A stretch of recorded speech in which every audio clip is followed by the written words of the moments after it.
Hello, good morning student. आज हम जो है कक्षा 7वीं में संस्कृत विषय में एक बार पुनः समास पढ़ने के लिए जा रहे हैं। क्या पढ़ने के लिए जा रहे हैं? समास।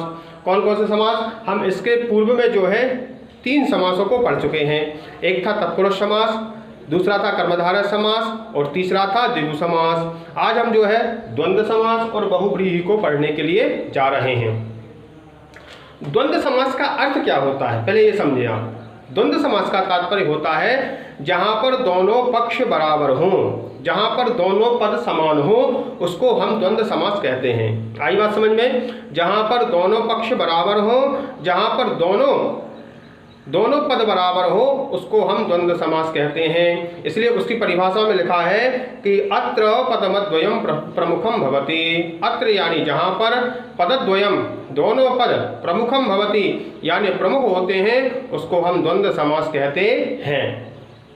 एग्जाम्पल में राम लक्ष्मण, क्या है पहला एग्जाम्पल? क्या है? द्वंद्व समास का। ठीक है, राम और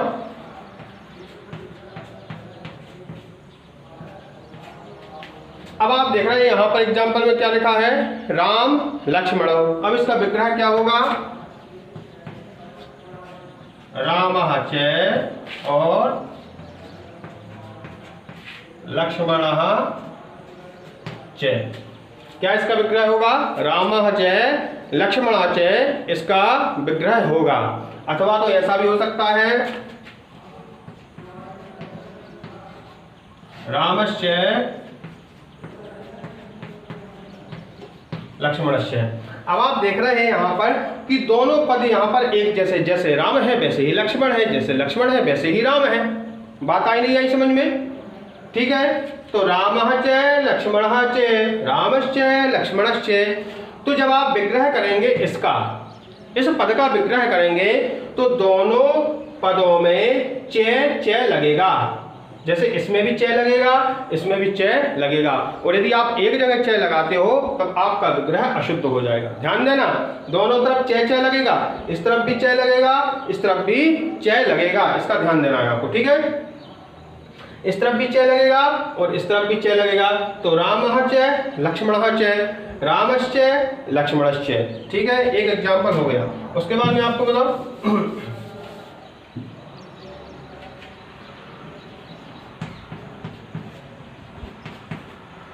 भगिनी भ्रातरौ, किसका आ जाएगा? भगिनी च और भ्राता च। भगिनी भ्रातरौ, इसका आएगा भगिनी च और भ्राता च। क्या जाएगा?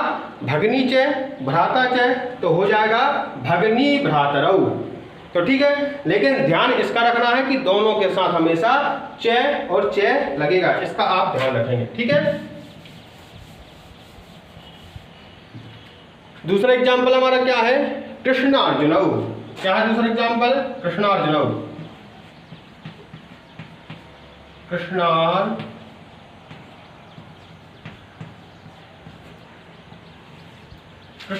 ठीक है, तो यहां पर हो जाएगा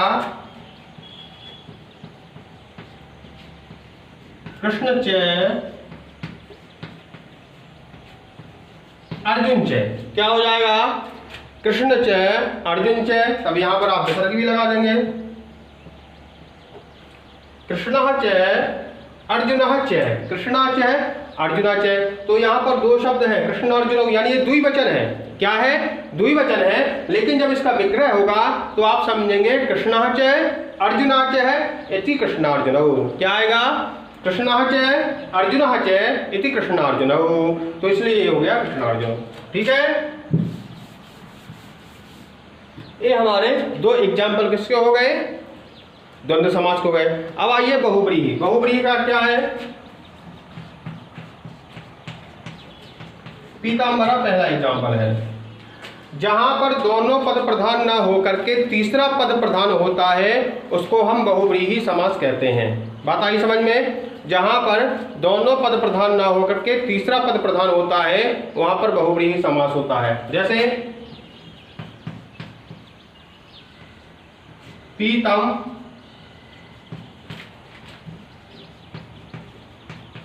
अंबरम यस्य। तो पहले तो आप पद समझ लो, एक पद हो गया, एक दूसरा पद हो गया, एक तीसरा पद हो गया। ठीक है, ये पहला पद हो गया, ये दूसरा पद हो गया, ये तीसरा पद हो गया। तो पीतम पहला पद हो गया, अंबरम दूसरा पद हो गया, यश तीसरा पद हो गया।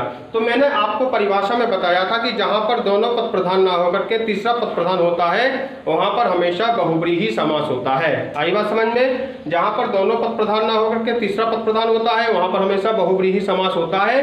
तो यहाँ पर पीतम अंबरम, पीला है अंबर जिसका, यानी पीला है कपड़ा जिसका, यश का मतलब होता है जिसका, अर्थात भगवान विष्णु। जैसे ही आपसे कोई कहेगा कि पीतांबर, तो पीतांबर से सबसे पहले यदि आपको किसी का ध्यान आएगा तो वो भगवान विष्णु का आएगा। तो पीतम अंबरम यस्य, पीला है अंबर जिसका, अर्थात भगवान विष्णु। ठीक है, फिर आया चंद्रशेखर दूसरा, चंद्रः शेखरे यश।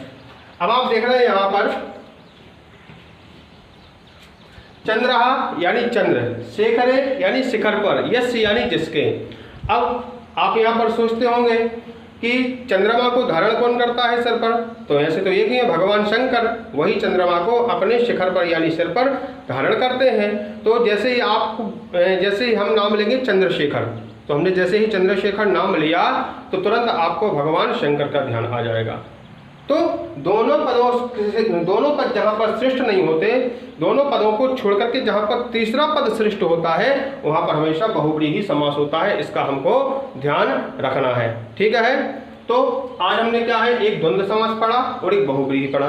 द्वंद्व में क्या बताया था मैंने? जहां पर दोनों पद प्रधान होते हैं वहां पर द्वंद्व समास होता है, और जब हम विग्रह करते हैं वहां पर च का अर्थ छिपा रहता है। जैसे माता पिता, भाई बहन, ठीक है, भाई और बहन, माता और पिता, ठीक है, तो वहां पर मित्र और शत्रु, तो वहां पर जहां पर दोनों पद प्रधान होते हैं वहां पर द्वंद्व समास होता है। और बहुव्रीहि में क्या होता है? जहां पर दोनों पद प्रधान ना होकर के तीसरा पद प्रधान होता है वहां पर बहुव्रीहि समास होता है। दो एग्जाम्पल आपकी पुस्तक में दिए थे जो मैंने आपको समझा दिए। अब जो अव्ययी भाव समास है उसको हम जो है कल समझेंगे। मुझे आशा है कि आप घर पर रह करके इन दोनों समासों का अध्ययन करेंगे। अस्तु मंगलम।